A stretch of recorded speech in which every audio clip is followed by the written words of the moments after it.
추상적이고 막연하게만 느껴지는 명상. 명상을 하는 진짜 이유와 목적은 바로 지난 2011년 카이스트에서는 과도한 경쟁으로 스트레스 받은 학생들이 연이어 극단적인 선택을 하는 사건이 발생했습니다.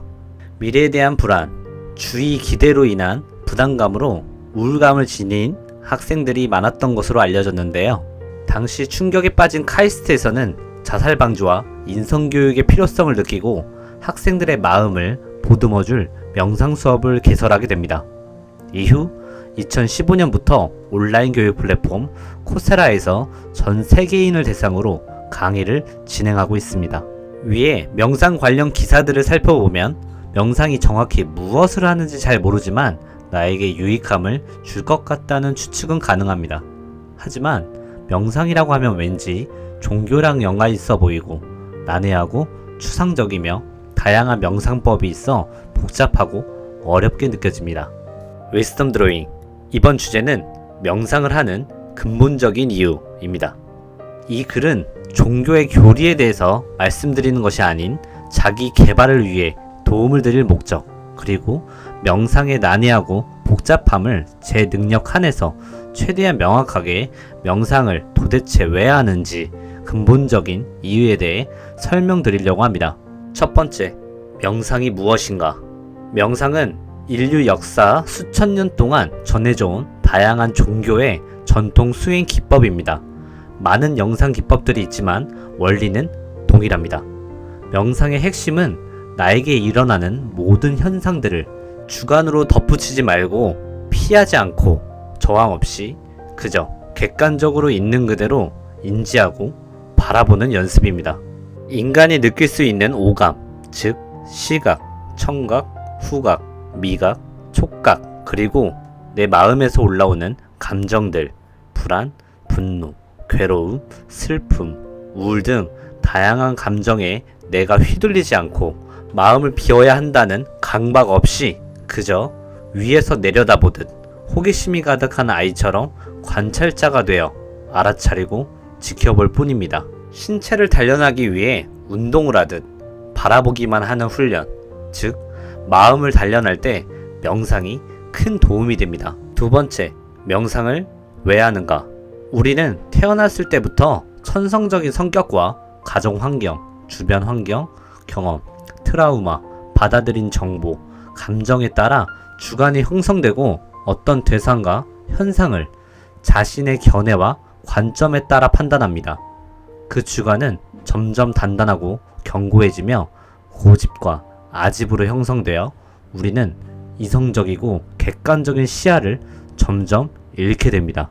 자신의 주관을 객관으로 착각하고 살아가며 자신과 맞지 않는 상대는 틀리고 잘못된 것이라고 여기고 그 분별심 때문에 감정을 주체 못해 괴로움과 고통 속에 빠져서 우울, 무기력하거나 분노가 치밀어 올라 거친 언행과 폭력으로 상대방의 몸과 마음에 상처를 주는 모습들을 우리 주변 그리고 사회에서 흔히 볼 수 있습니다.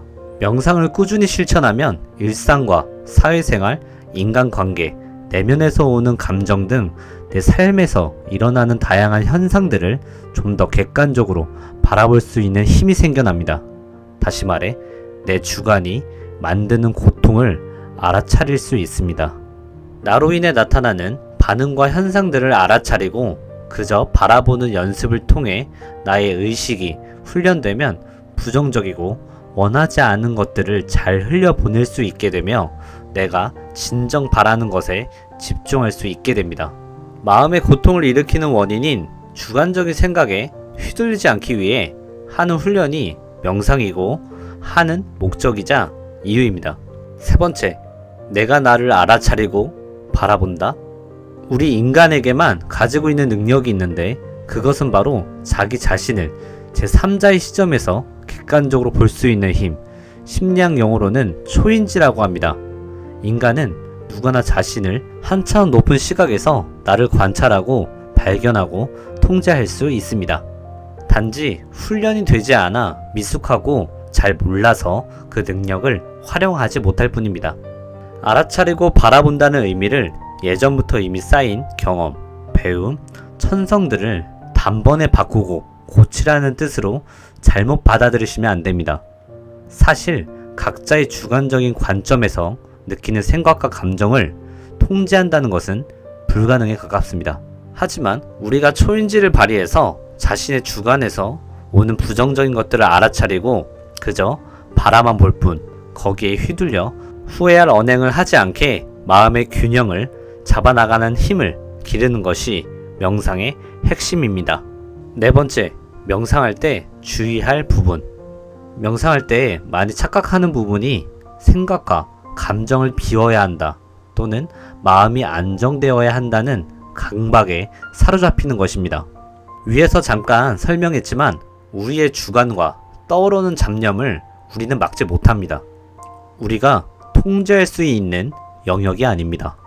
잡념이 떠오르면 우리는 그 잡념을 알아차리고 지켜보고 격한 감정이 올라오면 그것을 알아차리고 바라보고 명상을 해도 잡념과 감정이 진정이 되지 않고 사라지지 않아 조급하고 명상의 효과를 의심해도 그 조급함과 의심조차 알아차리고 그저 관찰합니다.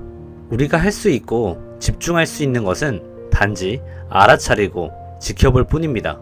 명상을 해변에서 즐기는 서핑 또는 등대로 많이 비유합니다. 거친 파도를 타며 균형을 잡아나가는 서퍼의 모습, 칠흑 같은 어둠과 폭풍 속에도 한결같이 비추는 등대. 명상은 거친 감정의 파도, 폭풍을 통제하는 것이 아닙니다. 그 속에서 휘둘리지 않고 균형을 잡고 묵묵히 자신을 비추는 서퍼와 등대가 되려는 마음의 수련입니다. 다섯 번째, 명상이 이론을 넘어 이제 직접 경험해 볼 차례. 개인적으로 감명받았던 서강대학교 철학과 최진석 교수님의 강의에서 중국 고대 철학자 장자의 책에서 천도편, 제나라 15대 왕 황공과 수레바퀴 깎는 장인 윤편 사이의 이야기를 빗대어서 실천의 중요성을 강조하셨는데요. 요약하면 이미 이 세상을 떠난 성인의 지혜가 담긴 책을 읽고 있던 왕 황공의 모습을 보고 장인 윤편이 왕에게 지금 보고 계신 그 책은 죽은 자가 남긴 찌꺼기에 불과합니다. 이렇게 지적하자 그 말을 듣고 기분이 불쾌해진 왕은 그 이유에 대해 물었고 장인은 대답했습니다.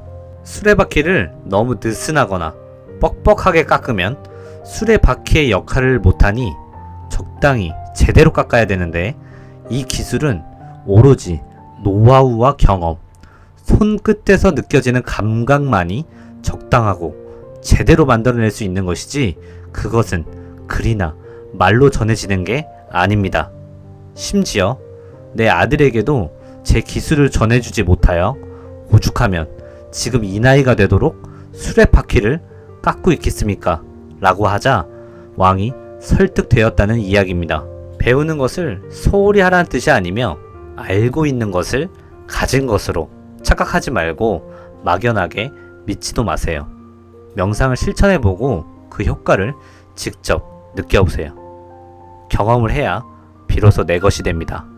자신의 반응이나 현상들을 인식하면 이성뇌가 활성화되어 감정뇌를 다시 진정시킬 수 있고 맥박수, 혈압, 스트레스 수치까지 좋은 영향을 주는 등 과학적으로도 이미 입증되었습니다.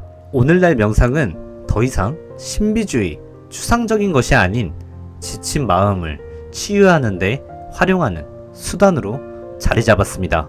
처음부터 욕심부리지 말고 조용한 곳에서 잠들지 않을 정도로의 편안함이면 어떤 자세도 상관없습니다. 스트레스 받거나 심적으로 힘들 때 짧게 5분에서 10분 명상을 활용해 보세요. 당장 효과는 못 느낄 수도 있지만 인내하고 꾸준히 하셔야 효과가 나타납니다.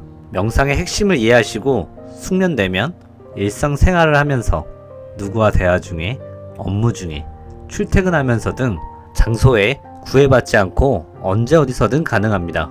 호흡을 들이마시고 내쉬면서 코끝의 공기가 들어오는 느낌, 부풀어 오르는 배의 감각, 주관적인 생각에 휩싸여 요동치는 감정, 문득 떠오르는 잡념들에 휘둘려 어리석게 행동하지 말고 순간순간 알아차리고 저항하지 않고 부정하지도 말며 자신의 오감과 마음에서 벌어지는 현상들을 그저 바라보면서 마음의 균형을 다잡아 보세요.